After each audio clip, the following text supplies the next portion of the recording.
Today we're talking about how Zara put their workers in danger during the Valencia flooding issue, H&M's latest marketing campaign and why it feels icky to me, reacting to the current TikTok trend of people showcasing their old outfits and new outfits in a new video and saying, wow, my style has improved so much, a new controversy surrounding the ultra-fast fashion giant Temu and how quickly they're taking over the market, and a whole bunch of other stories of what's been happening lately and content surrounding sustainable fashion discourse online. As always, we have so much to discuss. Let's just get into it.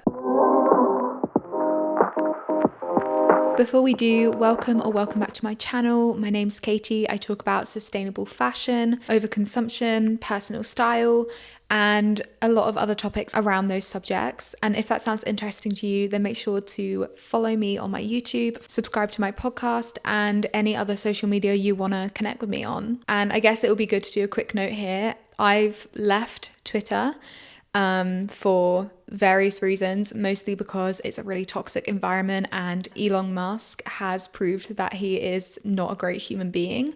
So yeah, I'm on Threads now. Follow me on there instead. But going forward, I probably won't see a lot of Twitter discourse unless you guys send it to me, which I always love when you send me posts that you think I'd like. And actually, that's the first story for today, kind of getting into it, is a subscriber messaged me on Twitter to show me posts about Zara's response to the flooding that happened in Valencia earlier this month. So allegedly, Inditex put their workers in danger during the flooding because they didn't make workers who were currently in the store aware of the dangers of the weather, and they couldn't find out any other way because Inditex and Zara does not allow them to have their phones whilst they're working. The initial tweet that Carmen sent me did seem to be just based on some workers coming forward.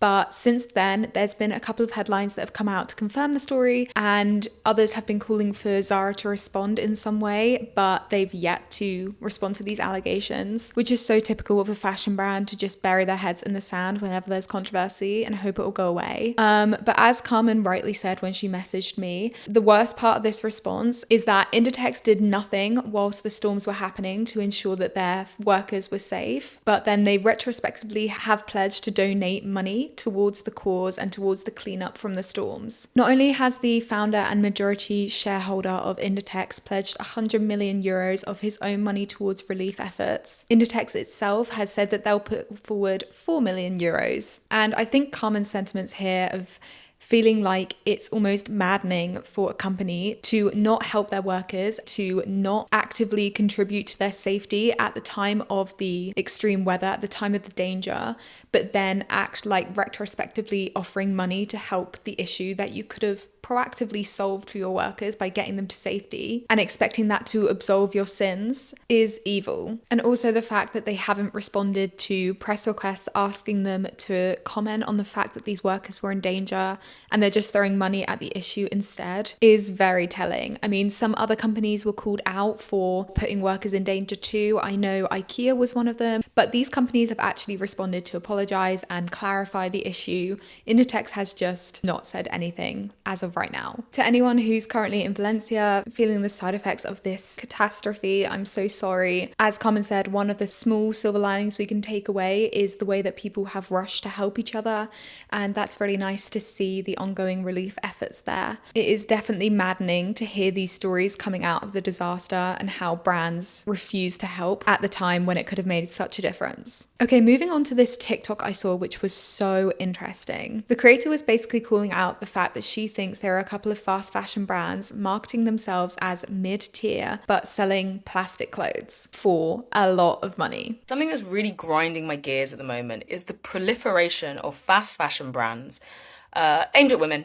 often fronted by women, marketing themselves as these sort of boutique, independent brands, and they are offering consumers the chance to buy clothing that is indistinguishable in quality from H&M, Zara, Shein, I would say sometimes worse quality than H&M and Zara, at hugely elevated price points. And as she points out, a lot of these brands are angled at women and are marketed towards us as investment pieces that will stay in our wardrobes for a really long time, so we should spend more money on them. And as I've spoken about before on my channel, play into our subconscious belief that a higher price point equals luxury and sustainability and better quality. There's a brand in the UK, huge brand, valued at millions. CEO's amazing at marketing herself. She's done a stellar job there. No one can argue with that.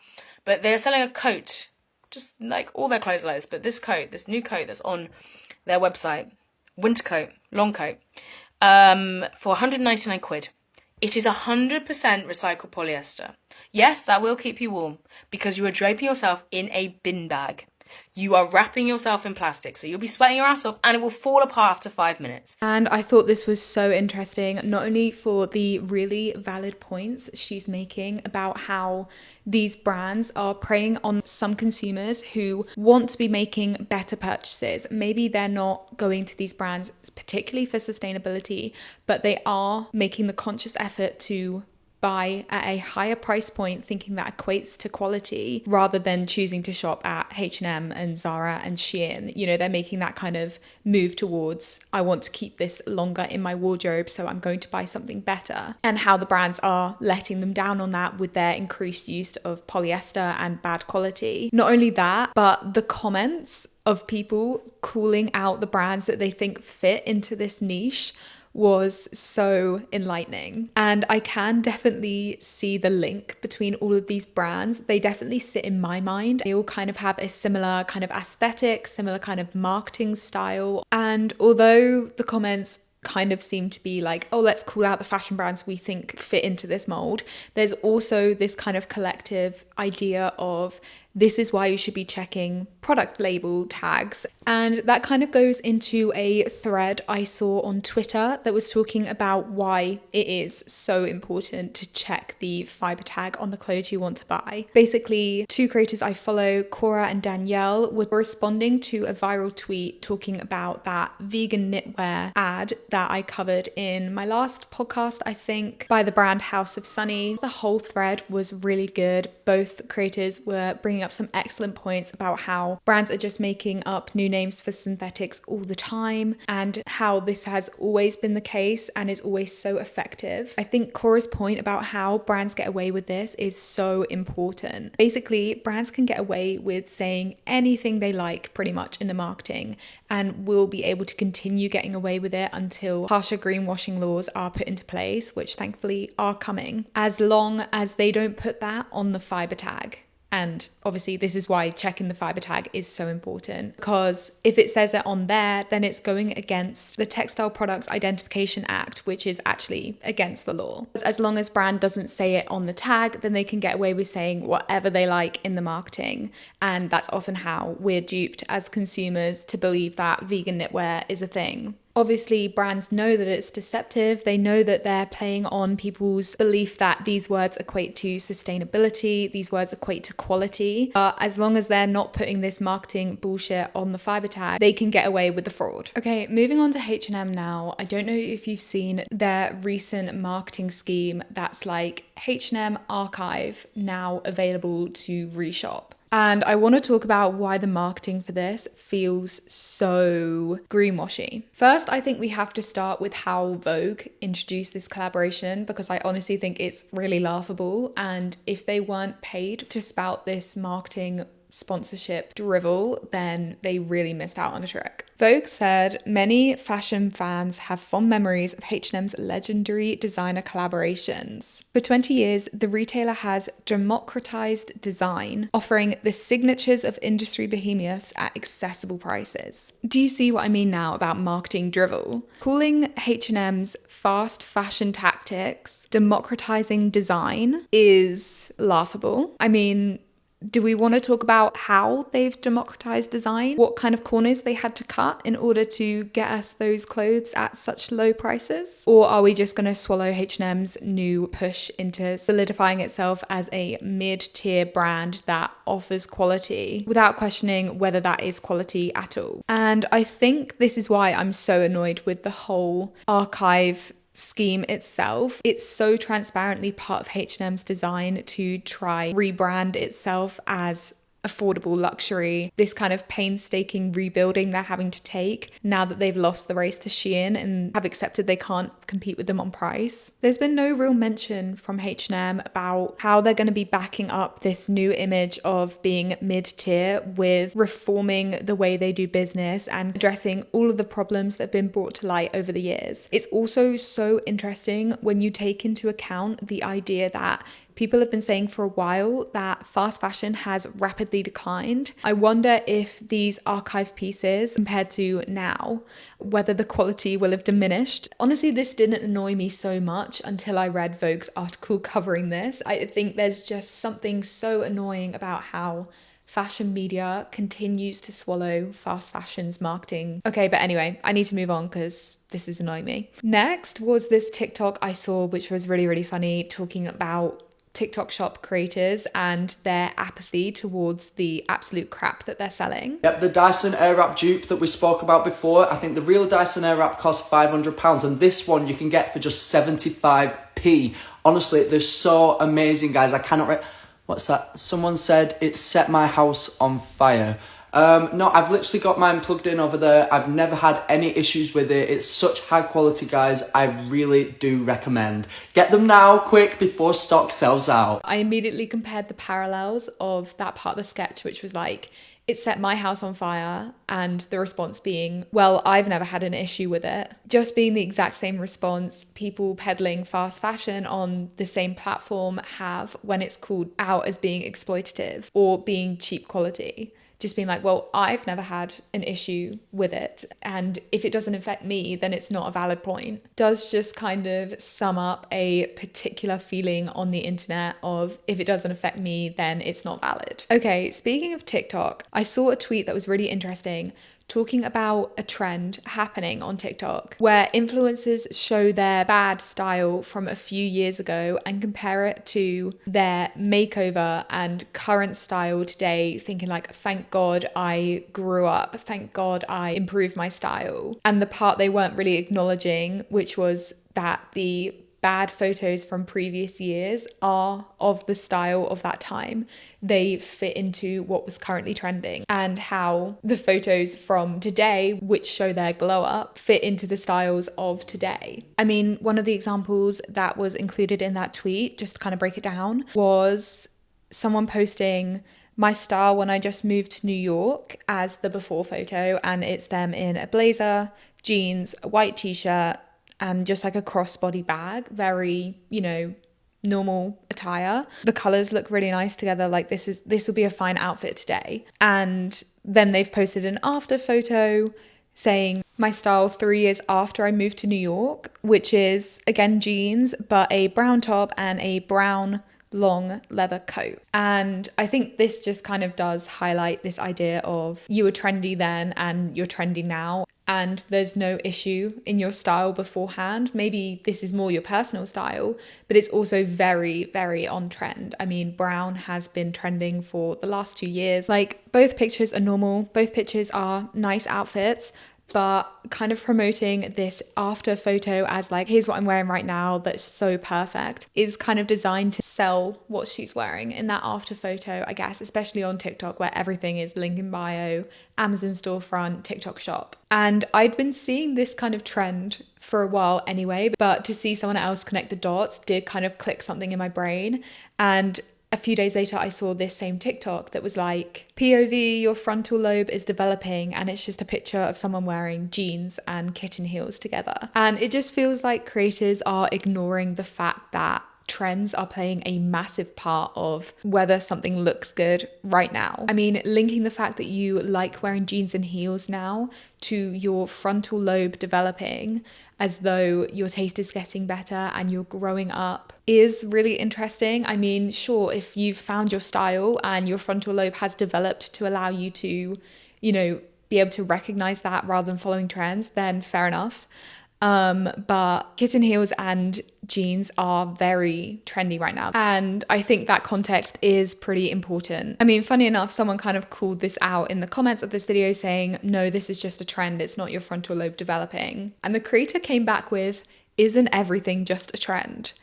which, you know, fair enough. Like, yes, it is online now. There's nothing is out of trend, I'd say. I mean, you could justify pretty much anything as being trendy, since our sense of what is a trend has kind of disintegrated with the rapidness of the trend cycle. But yeah, I think going back to the initial tweet talking about comparing your past and current styles and calling it a glow up rather than just reacting to trends is a little bit dangerous. I feel like it's just pushing the trend cycle onwards, and people are going to be stuck in this cycle forever, and probably in a few years they might do the same thing but show photos from today when they currently feel like their, you know, style is fine, and call those outdated. Okay, moving on to that Temu drama I talked about at the beginning. Basically, I came across this video on TikTok. I'm Kate, and I designed a bag that can hold a cup.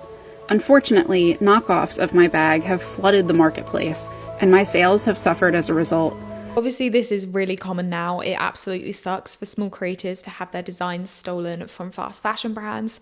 But what particularly breaks my heart is that apparently in a recent Trixie Mattel video, she held up the Temu dupe and repeatedly called it the Temu bag. Meanwhile, the original designer of the brand talks about how she had to downsize her house in the video because her sales had been declining, and she didn't even want to speak out about the issue because she was afraid that people would see it and it would increase the amount of people buying the Temu bag. It also kind of links into the news that I heard recently that Temu was the most downloaded app amongst Gen Z this year. It kind of just makes you despair about the fact that this company that is very obviously ripping small designers off is flourishing, whilst the small designers themselves are struggling with the ramifications of that and the cost of living crisis and having to downsize their homes. And instead of the industry calling this out more, instead of consumers, you know, boycotting these brands, people are rushing to download the app. And the issue is only gonna get worse if this continues and legislation doesn't step in. I mean, Amazon recently announced that they're launching a competitive store to Temu, which is called Haul. Obviously, that's got very negative connotations to the way they want people to be over-consuming these products as much as possible and linking to them online. And I had a look on the mobile app on my phone before I came to film, just out of curiosity. The prices were insane.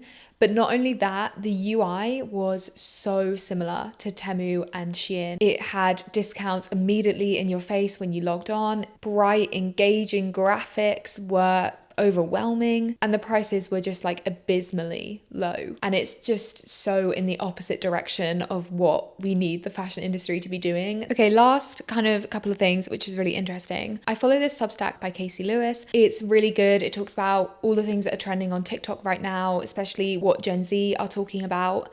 But she kind of was talking recently about a Coach conspiracy theory that really piqued my interest. Basically, there's been a lot of headlines and sponsored content, or SponCon as she calls it, talking about how Coach is doing really well and younger generations are buying their products and making them their go-to bags. But Casey, who studies a lot of TikTok behavior and, you know, really analyzes trends, questioned whether Gen Z were actually buying Coach genuinely or not. Quite a lot of her post is locked behind a paywall, but I think her point is that these sponsored editorials from fashion media are bigging up the amount of Gen Zers genuinely buying Coach bags in order to convince others that they are on trend and they should buy them, and kind of create that domino effect that's quite traditional marketing.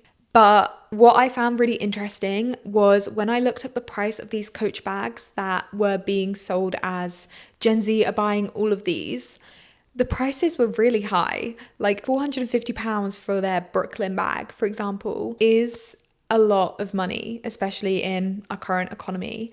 And to be fair, the bag was made from fine grain leather, which is nice. I kind of was expecting a polyester bag masqueraded as being nice quality. I think what is most interesting is the fact that it's being reported Gen Z is paying this much money for a bag, and the way that links to the whole sentiment online of sustainable fashion is too expensive. I mean, clearly this is showing people have a lot of money that they're willing to put towards products, and it's kind of frustrating to see that money being funneled instead to Coach, which isn't the worst brand, don't get me wrong, but isn't rated well on Good On You and has had controversies in the past for their sustainability marketing and, you know, cutting corners and stuff. It does feel quite frustrating to see this kind of sentiment online of we don't have the money to pay for sustainable products, and also have this trending item of hundreds of pounds,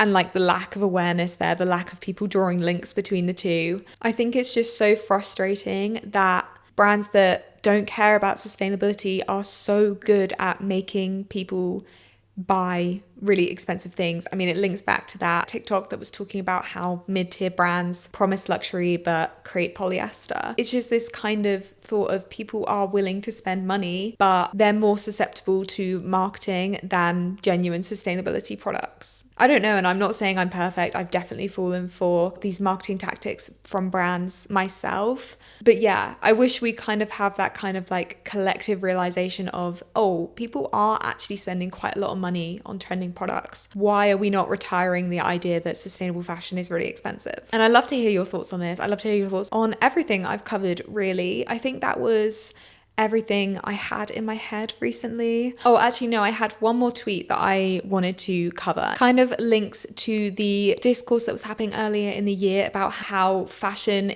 isn't as good a quality as it used to be. People talking about the sweater debate for one, and that kind of sparking like a whole reactionary Twitter feud. This tweet talking about how your grandparents' necklaces and shoes have also probably fallen apart multiple times, but they went to a cobbler or went to a jeweler and extended its life. Clothes aren't magical, regardless of how they're made. If you want decades of use, you've got to mend. And I think this is a really good point that was missed out of that conversation, especially around like the sweaters and just like in general when people say clothing isn't as good quality as it used to be. Like the fact that we don't take as good care of our clothes as they used to is a massive influence on whether clothes are going to last in our wardrobes or not. And the responses to this tweet were all really good. This particular one that was like saying things like clothes are made to last while ignoring the realities of upkeep is part of the reason we are losing the people who do the upkeeping. Like cobblers have basically disappeared. And I definitely think part of this is due to the fact that younger generations just don't have as much knowledge about how to care for clothes. I mean, I have only recently started sewing back on buttons and mending things when they have rips, because for so long I was scared of a needle and thread and I didn't know how to do it, and like I couldn't be bothered to learn. Basically, like when everything is so cheap, it's hard to convince yourself to put in time and effort to fix something rather than just replace it. And I think part of the way we could solve a lot of the issues with our clothes not lasting is a kind of educational effort of, okay, well, your shoes are falling apart, you take them to the cobbler, this is exactly what they're going to do, this is around the price that it's going to cost, this is how long it will take to get back, and you know, just show that whole process really transparently. I don't know if it's just me, but if I don't know how something works, then I often get afraid to do it. I mean, I've never had any of my shoes cobbled because I don't know enough about the process. I think especially in the TikTok generation of things being very visual online and the influence of seeing something play out in front of us it would be great if there was an uptick of trend of educational content around sustainability. And to be fair, I've seen a few creators doing this, but it's definitely not mainstream and I feel like it needs to be. So yeah, I think that's all my thoughts. Continue to send me in anything you see online, especially on Twitter, because I'm no longer going to be on it. I really enjoy getting your guys' recommendations and your thoughts on things. And yeah, I hope you enjoyed this podcast chat discussion. Like I said, drop any of your reactions, comments, thoughts below. And yeah, I'll see you in my next video. Have a lovely, lovely day. Bye.